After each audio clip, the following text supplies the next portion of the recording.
فأعوذ بالله من الشيطان الرجيم بسم الله الرحمن الرحيم إنا أعطيناك الكوثر فصل لربك وانحر إن شانئك هو الأبتر صدق الله العظيم اللهم صل على سيدنا ومولانا محمد وعلى آل سيدنا ومولانا محمد وبارك وسلم۔ میرے محترم بزرگوں اور دوستوں، اللہ رب العزت والجلال نے قرآن مقدس کے اندر اور جناب رسول اللہ صلی اللہ علیہ وسلم نے احادیث نبویہ کے ذریعے سے قربانی کی اہمیت اور فضیلت کو روز روشن کی طرح عیاں کیا ہے۔ چنانچہ جناب رسول اللہ صلی اللہ علیہ وسلم نے ارشاد فرمایا کہ ایام قربانی میں اللہ سبحانہ وتعالیٰ کے نزدیک سب سے محبوب، سب سے پسندیدہ عمل وہ خون بہانا ہے۔ قربانی کی فضیلت گزشتہ 2 ہفتے میں آپ کے سامنے آ چکی ہے۔ ہر عمل کی فضیلت اور کچھ نہ کچھ مقام ہوتا ہے۔ فضائل ہی سے لوگ باغ عوام الناس کے ذہن کے اندر اس حکم کی اہمیت پیدا ہوتی ہے، لیکن جب انسان احکام شرعیہ پر راغب ہو جائے، ان پر چلنے کی کوشش کرے، تو پھر ہر قدم پر مسائل کی ضرورت پیش آتی ہے۔ ایک شخص کو نماز کی اہمیت بتائی گئی اور اس نے نماز پڑھنا شروع کر دیا، تو جیسے ہی نماز کا ارادہ کرے گا، وضو کے لیے، نماز کے لیے ہر رکن کے اندر اسے مسائل کا سامنا کرنا پڑے گا۔ اس لیے ہمارے اکابر علماء کا یہ دستور رہا ہے کہ وہ فضائل کے ساتھ میں مسائل کو ضرور بیان کیا کرتے تھے۔ اس لیے آج آپ کے سامنے قربانی کے درپیش بنیادی مسائل آپ کے سامنے رکھے جائیں گے، تاکہ ہمیں معلوم ہو جائے کہ وہ قربانی کس پر واجب ہے، قربانی کے کتنے ایام ہیں، قربانی کا کیا وقت ہے، قربانی کے جانور میں کیا کیا عیوب ہونے کی وجہ سے قربانی نہیں ہوتی ہے، اور بھی بہت سارے مسائل ایسے ہیں جو قربانی کے تعلق سے ہر انسان کو سمجھنا چاہیے۔ اس لیے اللہ سبحانہ وتعالیٰ کی بارگاہ میں دعا ہے کہ اللہ تعالیٰ مسائل کو سمجھنے اور ان پر عمل پیرا ہونے کی توفیق عطا فرمائے۔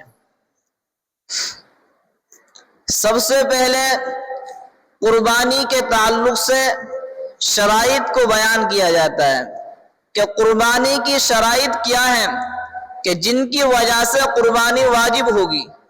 اگر وہ شرائط کسی انسان کے اندر قربانی کے دنوں میں پائی جائے گی تو اس شخص پر قربانی واجب ہوگی، اور اگر ان شرائط میں سے کوئی شرط کسی کے اندر نہیں پائی جاتی تو اس پر قربانی کرنا لازم، ضروری اور واجب نہیں ہوگا۔ قربانی کی شرائط میں ایک شرط یہ ہے کہ قربانی کرنے والا مسلمان ہونا چاہیے، اس لیے کہ قربانی ایک عبادت ہے اور عبادت کا اہل مسلمان ہے۔ کافر اور غیر مسلم قربانی یا دوسری عبادات نہیں کر سکتا۔ قربانی واجب ہونے کے لیے دوسری شرط یہ ہے کہ قربانی کرنے والا بالغ ہو، لہذا کسی بچے پر قربانی واجب نہیں ہے۔ اگرچہ بچے کی ملکیت کے اندر اربوں خربوں لاکھوں روپے کیوں نہ ہو، تب بھی اس لڑکے پر قربانی واجب نہیں ہوگی، اس لیے کہ قربانی کے وجوب کے لیے ایک شرط یہ ہے کہ وہ بالغ ہو، اور وہ بالغ ہے نہیں، تو اس لیے بچے پر قربانی واجب نہیں ہے۔ نمبر 3، قربانی واجب ہونے کے لیے ایک شرط یہ ہے کہ قربانی کرنے والا عقل مند ہونا چاہیے، سمجھدار ہونا چاہیے۔ لہذا جو مجنون ہو پاگل ہو اس پر قربانی واجب نہیں ہے، اگرچہ وہ بھی کتنے روپے کا مالک کیوں نہ ہو، اس لیے کہ تمام لوگ قربانی کے اہل نہیں ہیں اور اللہ سبحانہ و تعالیٰ نے ان کو قربانی کا مکلف نہیں بنایا ہے۔ قربانی کے واجب ہونے کی ایک شرط یہ ہے کہ قربانی کرنے والا مقیم ہو، مسافر نہ ہو۔ اگر کوئی شخص قربانی کے دنوں میں سفر پر نکل جائے اور اسے کوئی عذر سامنے آ جائے تو ایسے شخص پر قربانی واجب نہیں ہے، اور جو شخص مقیم ہے، اپنے گھر پہ اور اپنے وطن میں رہ رہا ہے، ایسے شخص پر قربانی واجب ہے۔ نمبر 5، قربانی واجب ہونے کے لیے ایک شرط یہ ہے کہ قربانی کرنے والا صاحب نصاب ہو، یعنی اس کی ملکیت کے اندر اتنی آمدنی یا اتنی مالیت ہونی چاہیے جو ان شریعت کے اندر ایک حد مقرر کی گئی ہے۔ لہذا اگر کوئی شخص صاحب نصاب نہیں ہے تو ایسے شخص پر بھی قربانی واجب نہیں ہے۔ عام طور پر ہمارے ذہنوں میں ایک بات یہ ہوتی ہے کہ جس شخص پر زکوٰۃ واجب ہے اس پر قربانی واجب ہے، اور جس پر زکوٰۃ واجب نہیں اس پر قربانی بھی واجب نہیں ہے۔ یہ بات ٹھیک نہیں ہے۔ قربانی کا نصاب الگ ہے اور زکوٰۃ کا نصاب الگ ہے، تھوڑا فرق ہے۔ زکوٰۃ کے نصاب کے اندر 4 چیزیں بنیادی طور پر ان کو شمار کیا جاتا ہے۔ سونا جو کہ 7.5 تولہ ہو، نمبر 2 چاندی جو کہ 52.5 تولہ ہو، نمبر 3 مال تجارت کہ اس کی ملکیت اتنی پہنچ جائے یا اس کی مالیت اتنی پہنچ جائے کہ اس سے 52.5 تولہ چاندی خریدی جا سکتی ہو، نمبر 4 کیش رقم، چاہے وہ بینک کے اندر ہو چاہے جیب کے اندر ہو، اگر اس مالیت سے اور اس رقم سے 52.5 تولہ چاندی خریدی جا سکتی ہے تو ایسے شخص پر بھی زکوٰۃ واجب ہے۔ لیکن جو قربانی کا نصاب ہے اس کے اندر ایک چیز کا اور اضافہ ہے کہ ضرورت سے زیادہ جو سامان ہے اس کو بھی قربانی کے نصاب کے اندر شامل کیا جائے گا۔ لہذا قربانی کے نصاب کے اندر 5 چیزوں کو شمار کیا جائے گا۔ نمبر 1 سونا جو کہ 7.5 تولہ ہو، اگر کسی کی ملکیت کے اندر 7.5 تولہ سونا ہے، اس کے پاس نہ اس کے علاوہ نہ چاندی ہے، نہ مال تجارت ہے، نہ ضرورت سے زائد کوئی سامان ہے، نہ کیش رقم ہے، صرف 7.5 تولہ اس کے پاس سونا موجود ہے تو ایسے شخص پر قربانی واجب ہے۔ نمبر 2 کسی شخص کے پاس چاندی 52.5 تولہ ہو، اس کے علاوہ نہ سونا اس کے پاس ہے، نہ کیش رقم اس کے پاس ہے، نہ مال تجارت ہے، اور اسی طریقے سے ضرورت سے زائد جو سامان ہے وہ بھی نہیں ہے، صرف 52.5 تولہ چاندی اس کے پاس موجود ہے تو ایسے شخص پر بھی قربانی واجب ہے۔ نمبر 3 کسی شخص کے پاس مال تجارت اتنا ہے کہ اگر اس کی مالیت کو لگایا جائے تو 52.5 تولہ چاندی اس سے خریدی جا سکتی ہے۔ کسی کی پرچون کی دکان ہے، موبائل کی دکان ہے، یا مال تجارت بزنس کا سامان اس کے اندر بھرا ہوا ہے جس کو وہ فروخت کرتا ہے، تو اگر اس کی مالیت 52.5 تولہ چاندی ہو یا اس سے زیادہ ہو، کم سے کم 52.5 تولہ چاندی ہونا چاہیے، تو ایسے شخص پر بھی قربانی واجب ہے۔ نمبر 4 اگر قربانی کرنے والے کی ملکیت میں رقم ہی اتنی ہے کہ جس رقم سے 52.5 تولہ چاندی خریدی جا سکتی ہے تو ایسے شخص پر بھی قربانی واجب ہے۔ اسی طریقے سے کسی کی ملکیت کے اندر ضرورت سے زائد سامان گھر کے اندر پڑا ہوا ہے جو سال بھر میں کبھی استعمال ہی نہیں ہوتا، جسے ہمیں کہتے ہیں کہ ضرورت سے زائد ہے، اس کا کوئی کام نہیں ہے، اسے ٹانڈ پہ یا کہیں اور ڈال دو، تو اگر اس کی مالیت اتنی بنتی ہے کہ وہ 52.5 تولہ چاندی اس سے خریدی جا سکتی ہے تو ایسے شخص پر بھی قربانی واجب ہوگی۔ اب یہ تو الگ الگ چیزوں کا نصاب ہو گیا، لیکن کوئی شخص ایسا ہے کہ اس کے پاس نہ تو 7.5 تولہ سونا ہے، نہ چاندی 52.5 تولہ ہے، نہ کیش رقم اتنی ہے کہ وہ 52 تولہ چاندی خرید سکتا ہے، تو اب ایسے شخص کے لیے کہ اس کے لیے یہ ہے کہ اس کے پاس کچھ سونا ہے، کچھ چاندی ہے. اب جب سونا اور چاندی کو ملایا جائے تو اس کی مالیت اتنی بن جائے کہ اس سے 52.5 تولہ چاندی خریدی جا سکتی ہے، تو ایسے شخص پر بھی قربانی واجب ہے. اسی طریقے سے کچھ چاندی ہے، کچھ کیش رقم ہے، اور کچھ ضرورت سے زائد سامان ہے یا مال تجارت ہے. تو اگر یہ چیزیں تھوڑی تھوڑی ہیں، پورا نصاب نہیں ہے، نہ چاندی 52.5 تولہ ہے، نہ سونا 52.5 تولہ ہے، نہ کیش رقم اتنی ہے کہ اس سے 52.5 تولہ چاندی خریدی جا سکتی ہے، نہ مال تجارت ہے، البتہ یہ پانچوں چیزیں تھوڑی تھوڑی ہے. تو جب تھوڑی تھوڑی یہ چیزیں ہیں اور اس کی جو مالیت ہم نے لگائی وہ اتنی بنتی ہے کہ اس سے 52.5 تولہ چاندی خریدی جا سکتی ہے، تو ایسے شخص پر بھی قربانی کا وجوب ہو جاتا ہے.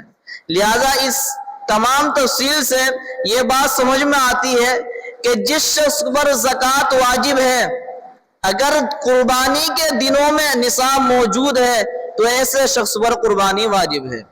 نمبر 2، ایک شخص ایسا ہے کہ زکوٰۃ تو واجب نہیں ہے، زکوٰۃ کا نصاب اس کے پاس نہیں ہے، البتہ صدقہ فطر کا نصاب اس کے پاس موجود ہے یا قربانی کا نصاب اس کے پاس ہے، تو ایسے شخص پر قربانی کرنا واجب ہے، البتہ اس کو زکوٰۃ دینا جائز نہیں ہے، اس لیے کہ اس کے پاس صدقہ فطر اور قربانی کا نصاب موجود ہے. نمبر 3، اگر کوئی شخص ایسا ہے کہ اس پر نہ تو قربانی کا نصاب ہے نہ زکوٰۃ کا نصاب ہے، تو ایسے شخص پر نہ زکوٰۃ واجب ہے نہ قربانی واجب ہے، اور اس کے لیے زکوٰۃ لینا بھی جائز ہے. تو ہمارے ہاں جو عام طور پر زکوٰۃ کے متعلق یہ چیز تو دیکھی جاتی ہے کہ فلاں شخص زکوٰۃ اس کے اوپر زکوٰۃ بنتی ہے نہیں بنتی ہے، اگر زکوٰۃ نہیں بنتی ہے ہم اس کو زکوٰۃ تھما دیتے ہیں، ایسے زکوٰۃ دینے سے زکوٰۃ ادا نہیں ہوگی، بلکہ یہ دیکھنا چاہیے کہ اس کے پاس قربانی کا نصاب موجود ہے یا نہیں ہے، اس کے اوپر صدقہ فطر واجب ہے یا نہیں ہے. اگر اس شخص پر صدقہ فطر واجب ہے یا قربانی کا نصاب اس کے موجود ہے جس کی وجہ سے قربانی واجب ہے، تو ایسے شخص کو زکوٰۃ دینا جائز نہیں ہے، نہ اس کے لیے لینا جائز ہے. زکوٰۃ بھی اسی شخص کو دی جائے گی جو قربانی کے نصاب جس کے پاس نہیں ہوگا، یا صدقہ فطر اس کے پاس نصاب نہیں ہوگا، یا صدقہ فطر اس کے اوپر واجب نہیں ہوگا. اگر اس کے اوپر صدقہ فطر واجب ہے تو اس کو زکوٰۃ دینا جائز نہیں ہے. یہ تمام تفصیلات سے بات سمجھ میں آ گئی کہ اگر ان 5 شرائط میں سے کوئی ایک شرط نہیں پائی جا رہی ہے تو ایسے شخص پر قربانی واجب نہیں ہے، اور یہ 5 شرطیں پائی جائیں گی کسی شخص کے اندر تو اس کے اوپر زکوٰۃ واجب ہوگی. اسی طریقے سے ہمارے یہاں جوائنٹ فیملی کا معاملہ ہوتا ہے، 4 بھائی کما رہے ہیں، باپ بھی کما رہا ہے، اور سارے بیٹے بھائی لا کر کے باپ کے حوالے پیسہ کر دیتے ہیں، بیٹے اپنے پاس کوئی پیسہ نہیں رکھتے، نہ وہ صاحب نصاب ہے. تو ایسی صورت کے اندر اگر باپ صاحب نصاب ہے تو باپ پر قربانی واجب ہوگی، بیٹوں پر قربانی واجب نہیں ہوگی. اسی طریقے سے اگر بیٹے بھی ہیں، باپ بھی کما رہا، بیٹے بھی ہیں، باپ بھی صاحب نصاب، بیٹے بھی صاحب نصاب، عورت بھی صاحب نصاب، لڑکیاں بھی صاحب نصاب ہیں، یعنی ان کے پاس قربانی کا جو نصاب بنتا ہے وہ موجود ہے، تو ہر ایک کو اپنی طرف سے قربانی کرنا لازم اور ضروری ہوگا. آج کل ہمارے ذہنوں میں بات ہوتی ہے کہ گھر کا سربراہ، گھر کا ذمہ دار باپ یا ماں قربانی ادا کر دے تو سب کی طرف سے قربانی یہ سمجھتے کہ ادا ہو گئی ہے. ایسا نہیں ہے. جس طریقے سے باپ کے نماز ادا کرنے سے بیٹے کے ذمے سے نماز ساقط نہیں ہوتی ہے بلکہ بیٹے کو بھی نماز پڑھنا ہوتی ہے، اسی طریقے سے اگر باپ پر قربانی واجب ہے، باپ کے قربانی کرنے کی وجہ سے بیٹے کے اوپر سے قربانی ساقط نہیں ہوگی. لہٰذا اگر بیٹے صاحب نصاب بنتے ہیں، ان کے پاس اتنی مالیت ہے کہ جو 52.5 تولہ چاندی خریدی جا سکتی ہے، یا اور جو نصاب میں نے ابھی آپ کا سامنے رکھا ہے وہ نصاب موجود ہو تو بیٹوں پر بھی قربانی واجب ہے. اسی طریقے سے ہمارے یہاں یہ بھی ہوتا ہے کہ 4 بھائی کاروبار کے اندر مشترک ہے، 4 بھائی کاروبار کے اندر مشترک ہیں. اگر کاروبار کے اندر جو چیزیں ہیں، جو مال تجارت ہے، اگر وہ 4 حصوں کے اندر ڈیوائیڈ کر کے وہ صاحب نصاب بنتے ہیں تو ان کے اوپر قربانی واجب ہوگی. مثال کے طور پر جو مال تجارت ہے یا مشترکہ جو مال ہے وہ 80,000 کا بنتا ہے. تو اگر 4 بھائیوں پر ڈیوائڈ کریں گے تو 20-20 ہزار روپے سب کے حصے کے اندر آئیں گے. تو 20,000 کی وجہ سے انسان صاحب نصاب نہیں بنے گا. لیکن اب دیکھنا یہ ہے کہ اس بھائی کے پاس کچھ سونا بھی ہے یا نہیں ہے, اس کے پاس چاندی ہے یا نہیں ہے, اس کے پاس کیش رقم ہے یا نہیں ہے, یا اور کوئی سامان ہے یا نہیں ہے, یا ضرورت سے سامان تو اس کے پاس موجود نہیں ہے. اگر اس کے پاس سونا بھی ہے, کچھ چاندی بھی ہے, اور اسی طریقے سے کیش رقم بھی ہے, یا ضرورت سے زائد کوئی سامان اس کی ملکیت کے اندر موجود ہے, تو اب اس شخص پر زکوٰۃ بھی لازم ہو جائے گی اور قربانی بھی اس کے اوپر واجب ہو جائے گی. تو یہ تمام چیزیں وہ ہے جو ہم لوگوں کو معلوم نہیں ہے, اس لیے کہ ہر آدمی مفتی اور عالم بنا بیٹھا ہے. مسائل سامنے ہوں گے, معاملات سامنے ہوں گے, معلوم کرنے کی زحمت کسی کو نہیں ہوتی. ہر آدمی مفتی بنا ہوا, کوئی اگر مسئلہ بتانے لگے تو وہ مسئلہ سمجھا لگا ہوا. تو اس لیے ہم لوگوں کی ممبر سے باتیں سمجھانی پڑتی ہے. حالانکہ ہر شخص کا فریضہ یہ ہے کہ آدمی خود اپنے طور پر کسی عالم سے معلوم کر کے مسئلے کو سمجھے.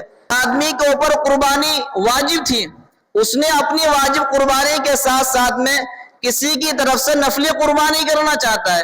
ماں باپ کا انتقال ہو گیا, ماں باپ کی طرف سے قربانی کر رہا ہے. اسی طریقے سے جناب رسول اللہ صلی اللہ علیہ وسلم کی طرف سے قربانی کرنا چاہتا ہے, تو اپنی واجب قربانی کے ساتھ میں نفلی قربانی کرتا ہے تو ٹھیک ہے, اس کو بھی ثواب ملے گا, اور جن کی طرف سے قربانی کی جا رہی ہے ان کو بھی ثواب ملے گا. البتہ اس میں یہ بات دیکھنی چاہیے کہ اپنی واجب قربانی کو نہ چھوڑے, نفلی کی وجہ سے اپنی واجب قربانی کو نہ چھوڑے. اگر اپنی واجب قربانی کو چھوڑے گا تو ایسی صورت میں نفلی قربانی کا تو ثواب مل جائے گا, لیکن جو واجب قربانی اس کے ذمہ تھی اس کی وجہ سے وہ گناہگار شمار ہوگا. اسی طریقے سے قربانی کا وقت کیا ہے, تو اس میں 2 باتیں سمجھنے کی ہے. اگر کوئی گاؤں ایسا ہے جس کے اندر نماز عید ہوتی ہے, کوئی قصبہ ایسا ہے جس کے اندر نماز عید ہوتی ہے, کوئی شہر ایسا ہے جس کے اندر نماز عید ہوتی ہے, تو ان کے باشندوں کو نماز عید سے پہلے قربانی کرنے کی اجازت نہیں ہے. البتہ اگر کوئی دیہات کا آدمی ہے جہاں پر نماز عید نہیں ہوتی ہے تو صبح صادق اور طلوع آفتاب کے بعد قربانی کرنا چاہے تو قربانی کر سکتا ہے. شہر والے نماز عید سے پہلے قربانی کرتے ہیں تو وہ قربانی قابل قبول نہیں ہوگی, دوبارہ ان کو قربانی کرنی پڑے گی. اسی طریقے سے قربانی کے ایام جو ہیں وہ 3 ایام ہیں, 10 ذی الحجہ, 11, 12 ذی الحجہ. ان 3 ایام میں اگر کوئی شخص صاحب نصاب ہے تو اس پر قربانی کرنا واجب ہے. ایک شخص ایسا ہے کہ 9 ذی الحجہ جو آج کے دن ہے, مثال کے طور پر ابھی تک تو غریب تھا, صاحب نصاب نہیں تھا, جس کی وجہ سے قربانی واجب بھی نہیں تھی, لیکن 10 میں یا 11 میں 12 میں غروب آفتاب سے پہلے کہیں سے مال آ گیا, یا کسی آدمی کا انتقال ہو گیا, باپ کا انتقال ہو گیا, یا کسی کا انتقال ہو گیا, اب اس نے ترکے میں اتنا مال چھوڑا کہ وہ صاحب نصاب بنتا ہے, تو اب اس شخص پر قربانی کرنا واجب ہے. اسی طریقے سے تکبیرات تشریق 9 ذی الحجہ کی فجر کی نماز سے شروع ہو کر کے 13 ذی الحجہ کی عصر تک پڑھی جاتی ہے, اور یہ ہر مسلمان مرد عورت پر واجب ہے. البتہ مرد بلند متوسط آواز کے اندر پڑھیں گے, اور جو عورتیں ہیں وہ آہستہ آواز کے اندر پڑھیں گی. اسی طریقے سے کوئی مسبوق ہے, کسی کی رکعت چھوٹ گئی ہے 1, 2, 3 یا 4 رکعت چھوٹ گئی ہے, یا مقتدی ہے یا منفرد ہے, اپنی الگ نماز پڑھ رہا ہے, ہر ایک پر ان تکبیرات تشریق کا پڑھنا واجب و ضروری ہے. اسی طریقے سے نماز کا سلام پھرا, دعا کے لیے ہاتھ اٹھا دیے, تکبیر کا پڑھنا یاد ہی نہیں رہا, تو ایسی صورت میں دعا کو چھوڑ دے اور تکبیرات تشریق کو ادا کرے. اسی طریقے سے جو جانور قربانی کے لیے خریدے جاتے ہیں وہ 2 طرح کے ہوتے ہیں. کچھ جانور تو بڑے ہوتے ہیں, کچھ چھوٹے ہوتے ہیں. اونٹ ہے یا اونٹنی ہے یا بھینس, کٹرا وغیرہ, یا اسی طریقے سے ایک جانور اور ہے جس کا نام لینا مناسب نہیں ہے یہاں پر, آپ حضرات سب جانتے ہیں وہ کون سا ہے. تو ان جانوروں کے اندر اونٹ ہے یا اونٹنی 5 سال کا ہونا ضروری ہے, کیونکہ ہمارے یہاں یہ عام طور پر کیا نہیں جاتے ہیں, اس لیے اس کو بتایا بھی نہیں جاتا. البتہ جو بھینس ہے یا کٹرا ہے, کٹریا ہے, جو بھی ہے, جو بڑے جانور شمار ہوتے ہیں, بھینس وغیرہ کے لیے 2 سال کی مدت ہونا ضروری ہے. اسی طریقے سے جو بکرا ہے, بکری ہے, دمبا, بھیڑ وغیرہ, ان کے لیے 1 سال کا ہونا ضروری ہے. اگر کوئی جانور ایسا ہے کہ اس کے 1 سال ہونے میں 1-2 گھنٹہ بھی باقی ہے تو اس کی قربانی نہیں ہو سکتی. مثال کے طور پر جو ایک بکرا 1 سال پہلے 9 ذی الحجہ کی تاریخ کے اندر پیدا ہوا ہے تو اگلے سال وہ 10 کے اندر ہو جائے گا، اس لیے کہ وہ پورا سال اس کے اوپر گزر رہا ہے. لیکن ایک بکرا ایسا ہے کہ جو 13 ذی الحجہ کے اندر پیدا ہوا ہے تو اب اگلے سال اس کو قربانی کے اندر کر نہیں سکتے، اس لیے کہ وہ ایک دن چھوٹا پڑ گیا ہے. تو اس چیز کا خیال رکھا جائے کہ جب ہم جانور لیں تو جانور لینے کے اندر خاص طور پر عمر کا لحاظ رکھیں. اور اسی طریقے سے جانور موٹا ہونا چاہیے، تازہ، خوبصورت، حسین و جمیل، جسے دیکھ کر کے لگے گا یہ جانور ہے. اسی طریقے سے جو بڑے جانور ہیں ان کے اندر 7 حصے کیے جا سکتے ہیں. یہ آخری حد ہے 7 حصے کرنا. اگر کوئی بڑا جانور اپنی طرف سے پورا قربانی کرنا چاہے تو کر سکتا ہے، 2 کی طرف سے، 3 کی طرف سے، 4 کی طرف سے کر سکتا ہے. لیکن اس کے اندر یہ چیز خاص طور پر قابل لحاظ ہے اور اس پر اوپر توجہ دینا چاہیے کہ جو قربانی کے اندر شرکا ہیں ان کی نیت خالصتاً اللہ کی رضا ہونی چاہیے، اللہ کے خوشنودی ہونا چاہیے. اگر کسی کی نیت گوشت کھانا مقصود ہے کہ بس مجھے قربانی اس لیے کر رہا ہوں تاکہ گوشت مل جائے اور پورا مہینے فریج کے اندر رکھ کر کے نمٹاؤں گا اسے، اگر اس کی نیت کھانے کی ہے تو پھر ایسے شخص کی وجہ سے جتنے وہ شرکا کسی کی قربانی نہیں ہوگی.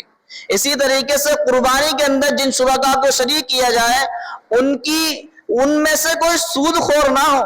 اگر کوئی سود خور ہے تو یہ دیکھنا پڑے گا کہ وہ قربانی کے اندر جو حصہ لے رہا ہے وہ حرام آمدنی سے لے رہا ہے، حلال آمدنی سے لے رہا ہے. اگر حلال سے لے رہا ہے تو جائز ہے، اور اگر حرام سے لیتا ہے تو کسی کی شریک کی طرف سے قربانی ادا نہیں ہوگی.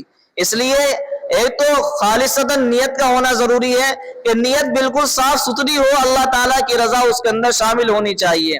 اسی طریقے سے جب جانور آ گیا گھر کے اندر، تاریخ بھی آ گئی، قربانی کا وقت آ گیا، اب ذبح کا مسئلہ ہے کہ کس طریقے سے قربانی کو ذبح کیا جائے. تو اس کا طریقہ یہ ہے کہ جانور کو بائیں پہلو پر لٹا کر کے اس کا منہ قبلے کی طرف کر کے اور ذبح کرنے والا اس کے شانے پر اپنا دایاں پاؤں رکھ کر کے بسم اللہ اللہ اکبر کہہ کر کے ذبح کرے. ذبح کے اندر 4 رگوں کا کٹنا ضروری ہے. ایک تو نرخرا جس سے سانس لیا جاتا ہے، دوسری مری جو عربی کے اندر یہ لفظ ہے تو اسے کہتے ہیں جس میں کھانے پینے کی چیزیں اندر جاتی ہے، اور 2 شہ رگیں ہیں. اگر ان میں سے 4 رگیں کٹے گی تو جانور حلال ہو جائے گا، 3 رگیں کٹیں گی تو جانور حلال ہوگا. اگر 2 رگیں کٹی 1 رگ کٹی تو جانور حلال نہیں ہوگا، بلکہ نہ تو اس کی قربانی ہوگی اور نہ اس کا کھانا حلال ہوگا. اس لیے اس بات کا خاص طور پر دھیان رکھیں.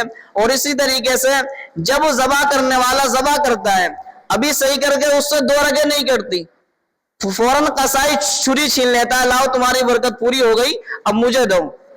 اب اگر وہ جو معاون ہے قصائی جو قربانی کرے گا اور ان رگوں کو کاٹے گا جو باقی ہے 2، اس پر بھی بسم اللہ کا پڑھنا ضروری ہے اور لازم ہے. اگر وہ بسم اللہ چھوڑتا ہے تو ایسا جانور مردار ہے. اس لیے جب بھی ذبح کرنے والا قصائی کو چھری دے تو اس سے کہے کہ بسم اللہ اللہ اکبر اتنی زور سے پڑھ دے کہ میرے کان کے اندر آواز آ جائے. جو قصائی ہوتے ہیں اس کے اندر بڑی لاپرواہی کرتے ہیں. اسی طرح جانور ذبح ہوا فوراً ٹھنڈا ہونے سے پہلے اس کی کھال اتارنا شروع کر دیتے ہیں. فقہاء نے اس کو ناکرو لکھا ہے، البتہ قربانی ہو جائے گی، لیکن جانور چونکہ اگر اس کی ٹھنڈا نہیں ہوا ہے اسے تکلیف ہوگی، اور بلا وجہ جانور کو تکلیف دینا یہ درست نہیں ہے. اس لیے اس بات کا بھی ہمیں خیال رکھنا چاہیے. اسی طریقے سے جب قربانی ہو چکی ہے اب گوشت چونکہ وہ ذبح کرنے والے کی ملکیت ہے. اللہ سبحانہ و تعالیٰ نے بڑا عجیب نظام رکھا ہے، قربانی کرائی اپنے نام پر اور ذبح کرنے والوں کو پورا ثواب بھی دیا، اور ساتھ میں یہ کہہ دیا کہ میں نے قربانی قبول کر لی، اب تم اس کا گوشت سارا کا سارا کھا جاؤ. یعنی دونوں ہاتھ میں لڈو اللہ سبحانہ و تعالیٰ دے رہے ہیں. تو اس لیے جائز تو یہ ہے کہ پورا گوشت آدمی اپنے پاس رکھ سکتا ہے، صدقہ کرنے کی بھی ضرورت نہیں ہے. البتہ مستحب و سنت یہ ہے کہ گوشت کے 3 حصے کیے جائے، ایک حصہ اپنے لیے رکھا جائے، ایک رشتہ داروں کے لیے، اور ایک فقراء اور غرباء کے لیے رکھے جائیں. البتہ اگر کسی کا خاندان یا کسی کا کنبہ اتنا بڑا ہے کہ وہ سارا کا سارا گوشت اسی کے اندر صرف ہو جائے گا تو رکھنے کی گنجائش ہے. اسی طریقے سے اس کے بعد کھال کا مسئلہ آتا ہے. کھال کے کیا کیا جائے؟ تو ذبح کرنے والے کے لیے، قربانی کرنے والے کے لیے کھال کے اندر 3 اختیارات ہیں۔ خود اپنے استعمال میں بھی اس کو لا سکتا ہے، اپنے استعمال میں اس کو لا سکتا ہے، جو اس کی آلائش سے گندگی ہے اس کو صاف کر کے اس کی جائے نماز بنا سکتا ہے، یا اور کسی نہ کسی کام کے اندر اس کو لا سکتا ہے۔ نمبر 2، کسی عزیز اور اپنے جو قریبی رشتہ دار ہے کسی کو بھی ہدیہ دے سکتا ہے۔ نمبر 3، فقراء اور غرباء پر صدقہ کر سکتا ہے۔ لیکن اگر کھال کو فروخت کرے گا، کھال فروخت کرنے کے بعد اس کی پوری رقم کو صدقہ کرنا لازم و ضروری ہے۔ البتہ اگر ایسی چیز کے بدلے میں کھال کو یعنی بدلا جا رہا ہے کہ جو عام طور پر باقی رہتی ہے، مثال کے طور پر کپڑے کے بدلے میں کھال کو تبادلہ کیا جا رہا ہے، تو ایسی صورت میں اس کو کرنا جائز ہے۔ اس کے بعد قربانی کے تعلق سے صفائی کا معاملہ ہوتا ہے۔ نبی علیہ الصلوۃ والسلام کی حدیث ہے النظافت نصف الایمان، کہ صفائی یہ ایمان کا آدھا حصہ ہے۔ تو قربانی جس دن ہو اور جن ایام میں قربانی ہو، ہمیں صفائی کا پورا خاص طور پر دھیان رکھنا چاہیے۔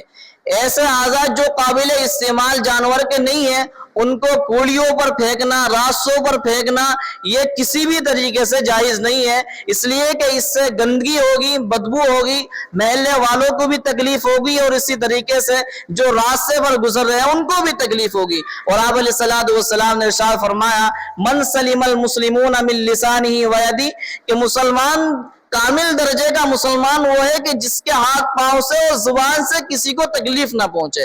اس لیے ہمیں اس بات کا خاص طور پر خیال رکھنا چاہیے کہ جانور کے وہ اعضاء جو قابل استعمال نہیں ہے ان کو گڑا کر کے کہیں پر قبرستان میں یا کہیں جنگل میں دفن کر دیا جائے، تاکہ ان کی بے حرمتی بھی نہ ہو، دوسروں کو تکلیف بھی نہ ہو۔